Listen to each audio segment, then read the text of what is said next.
Hi, my name's Shari Levitin. Welcome to my video blog entitled Lunch with My Buddy Bruce. Well, last week I had the opportunity to spend time with one of my favorite people in the industry, Bruce.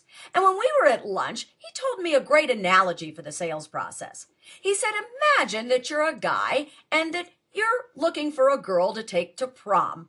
Obviously, you're in high school and you go up to the first girl to ask her out on a date to prom. And you ask her to go out with you and she says no. Well, no big deal. So now you ask another pretty girl if she'd accompany you to prom. Well, she says no too. Well, you start getting a little nervous, so you get your nerves up and you ask a third girl and she says no. So now by the time you get your nerve up to ask the four, you say, gosh, you wouldn't want to go to the dance with me, would ya? See, what happens is once we start getting enough rejection, we lose our confidence. This exact same thing happens to us as salespeople.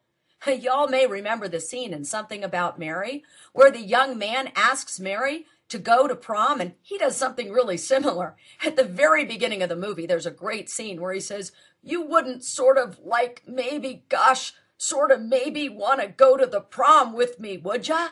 Not very confident. As salespeople, this happens to us too.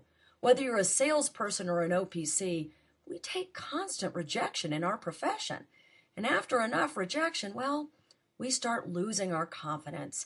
It's important that as salespeople, we maintain a positive emotional state and that we maintain a state of confidence with our customers.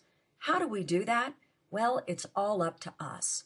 When we don't get a sale, it's important that we don't just focus on what we did wrong, but that we focus on what we did right.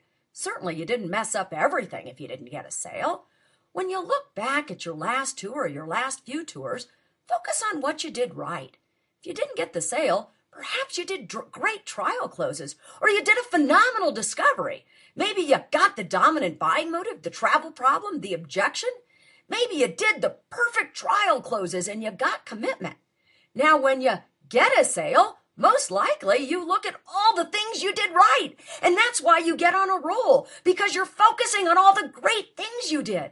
You know darn well when you're on a roll, the reason you're on a roll is because you're giving yourself accolades. You're focusing on all the great things you did.